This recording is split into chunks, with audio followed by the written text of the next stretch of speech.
Hello my friends, and welcome back to the Off-Grid Garage here in sunny hot Australia. Cloudy sky today, still made 31 kilowatt hours. I'm more than happy. So as announced in the last video, I will make a quick follow-up video on the EVE LF280K certified cells. We want to measure the charge and discharge capacity of a single cell.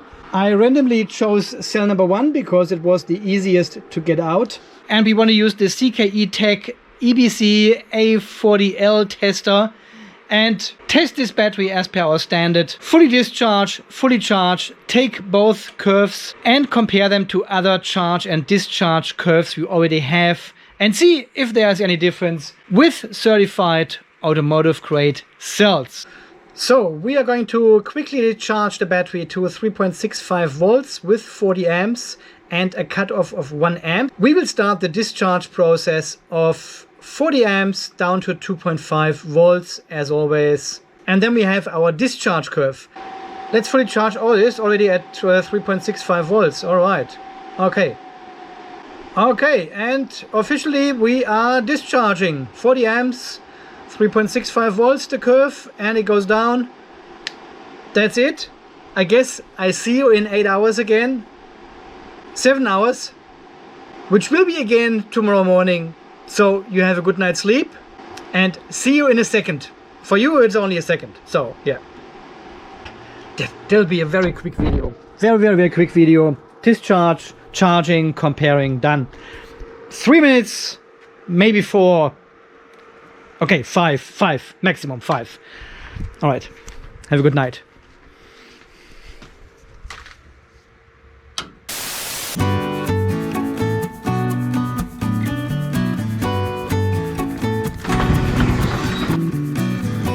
Are we finished? We are finished. Good morning, guys. It is shortly after 6 a.m. in the morning, in recorder, and we have now fully discharged the certified cell. And what can we see? 285.1 ampere hours. So this is exactly in line what we have tested before in the 4S configuration, and about the same capacity as the no-name cells we have tested before. 915 watt hours. And as always, guys, all the information will be saved and put on my website together with all the other battery data we have, so you can download this information later on. Okay, so I'm doing a quick discharge to 2.5 again, and then we start the charge to a 3.65 with 40 amps and 1 amp cutoff. And now we are charging. There we go. 40 amps. Voltage is rising steep. Oh, my voltage isn't. Oh God. Alright guys, anyway, we will see us again after work at about 4:30 or so when I come home, and then we've got the full charge curve and do a quick comparison with all the other cells, all the other tests we have done with 280 ampere hour cells, and see if we can find any outstanding features of this certified cell here again. Alright, you have a fantastic day or whatever. See you in a couple of seconds. Okay, we have 285.7 ampere hours charged into this battery. So that's the charging capacity of this certified automotive grade battery. Okay, let's do it. Welcome back to this late afternoon in beautiful rainy. Guys, I made 14 kilowatt hours today. That's how shitty the weather is. It's good to have a battery. Okay guys, so we have our charge curve here now from the certified cell, and looks very much the same as all the other cells I have seen so far. And down here we can see 285.7 as seen, 961.3 watt hours. Alright guys, I'm back on the screen. So here we have 4 discharge curves. The first one is the green one. It is the LF280K, the normal B grade, C grade, storage grade, whatever it is. Then the pink one is the lithium, because I think lithium should be pink, right? It should be always pink. And then we have the certified wrapped, the Rui wrapped 280 ampere hour cell in orange. This is the third line. And in blue, we have the discharge curve of the EVE LF280K Certified automotive grade cell, which we have here on the workbench, just tested this afternoon. It's the blue cell. And what can we see? The blue cell is the lowest of all of them, right? The lowest. All the way through, the lowest. Same tester, same bus bars, same everything. And it's the lowest. Capacity 285, 3.21 volts in average. That's the lowest of all of them. That's your certified cell. As always, guys, I put all this information on my website as well. Link is down below. You can download the curves, you can study them, you can do whatever you like with them. This is all free. But I really think we have now tested everything. Well, saying that, I read all the comments of the last video where I did the 200 amp test here. And thank you so much for over almost 200 comments now under this video there. Very interesting to read. And now we're seeing people searching for other features of these certified batteries, which may be superior to other batteries, to the B-grade cells. You know, last year it was like, well, certified cells are better than non-certified cells. So I tested it. Well, here's the result. 40 amp discharge test. It's not better. It's actually worse, the same, or a tiny bit better, depending on the variation of other cells you are getting. Then there was the claim out there, well, they are better if you pull a higher current from the batteries. You know, they are electric vehicle batteries. They're used in buses and trucks and vehicles and everything. So they're pulling a higher current and they are far superior to other batteries than. 200 amp discharge test, you have seen the last video. If not, I'll link it down below. It's not the case. It's not the case. They are actually 100% the same as my worst lithium, fake lithium. Maybe they're not faked, I don't know. Not better than the B-grade, storage grade cells. Nothing. Now people saying, yeah, but if you wait for a couple of years, then they will be better. Then they will be better, right? Even SFK themselves, they have commented and said, well, these certified cells, they have a lower discharge rate. If you leave them sitting for 1 month, they have a far lower discharge rate than the B-grade cells. And the discharge rate, if it's below 1% for certified cells and 3% for non-certified, for B-grade cells, it doesn't matter. We are charging these batteries every single day. They're not sitting there for a month or something. And even if they have 5% discharge rate, it doesn't matter. You can still leave them sitting there for 5 months, 6 months, and it would not matter. And others said, well, you have to do a 1C test. You have to discharge them with 280s, and I'm sure we can see a difference. I'm 100% sure we won't see a difference at all, because the 200 amp discharge test we just did in the last video didn't show any difference at all. If 280 will make a difference, we should have seen already a bit of an advantage of these certified cells at 200 amps already, you know. There's not somewhere a threshold, and if you go over, it tips, and then all of a sudden the cell is so much better than before. Because either the battery cell is better the higher the discharge current gets, or it is not. And in our case, it is not. It is not better. It will not make a difference if I discharge this one with 200 amps or 500 amps. It won't make a difference. So there's always another step people are looking for to justify the amount of money they may have spent on these cells here instead of buying the cheaper B-grade or storage grade cells. So as you can see, this whole thing develops now, right?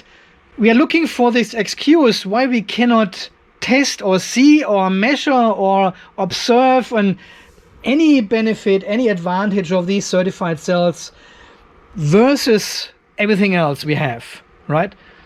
And I think this is totally nuts. There was one comment from someone, thank you for this comment actually, for this one comment, who said, I want to see one of your 58,000 subscribers. By the way, thank you so much for the sheer amount of new people coming to this channel here every month. This is freaking insane. So this person said, I want to see this one person of your 58,000 subscribers who has bought a 12-volt lead acid car battery for his vehicle and checked it for capacity, measured it, and then complained with the shop where he bought it that it cannot reach the 45 or 50 ampere hours. It is printed on the label.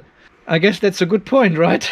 But if we are spending hours and hours and hours and trying to find something which makes these cells here outstanding, you know, if we buy 280 ampere hour cells and they have 2 ampere hours less, we are not happy. You know, we are losing sleep over it. We are sharing this in forums. I bought cells from this and this shop online on AliExpress or Alibaba, and they have only 278 ampere hours, not 280. And everyone says, "Oh yeah, that's a bad shop. Then I'm not buying from them anymore." Then, and people are generally unhappy then because they get 2 ampere hours less. If they get 282 ampere hours, so 2 ampere hours more than rated, they are super happy. You know, this is all it makes. Ask your partner. Size matters. 2 ampere hours is all it needs to make people happy. You have seen the videos from our battery bank, from our battery shelf here. I cannot remember. I think it was these cells here, the 280K cells from QSO I bought, and I think none of them had actually reached the 280 ampere hours. I think I have tested only 3 or 4 or something, and none of them has reached the 280 ampere hours. They're all under this threshold. What can you do, right? What can you do? And this is why I don't think I'm getting cherry-picked cells here, because would you send under-spec'd batteries to someone who makes videos about batteries online, who has 58,000 subscribers and quite a few thousand of views per video? Would you send them cells which are not meeting the requirements, the specs, the 280 ampere hours, which is printed on the battery? Would you send them faked lithium cells which meeting the capacity but having faked barcodes under the label? You know, all these barcodes, remember this video? Why would they send me these cells then? They know exactly I'm making videos and I'm pulling off the cover of this battery and show everyone that there are faked barcodes underneath. So I don't know, with this cherry picking stuff, they would do a really bad job sending me these cells, you know, really bad, really bad. So honestly, I don't really care what kind of batteries you buy, if you buy A grade or B grade or C grades, if you buy certified batteries and spend the money on them and think they last longer than the other ones. That is totally fine, that's totally up to you. As long as you buy batteries and use them, I'm happy with that. Because this is why we are all here, right? We want to use these batteries. We want to set up these batteries. We want to connect them. We want to put solar, sunlight and sunshine into these batteries and use them. If they have 2 ampere hours more or less. Okay guys, anyways, we have got more work to do because something important has arrived here. And I want to show you this little device. We want to put this one into the QSO battery, but this will come in the next video. And I promised you a short video, so it's not that short anymore, but maybe I'm getting it just under 12 minutes or so. I don't know. As always, guys, thank you so much for watching. Thanks for all your comments under my videos. I really appreciate them. I really like to read them. I like to reply to as many as possible. And of course, thank you to all these wonderful and beautiful people out there who have donated money to the channel to buy me a beer. And I guess until the next video, when we have a look what's in this bag, you stay charged, stay safe, and thanks again for watching. See you then. Bye-bye. 2 ampere hours, huh? Makes you happy or makes you cry?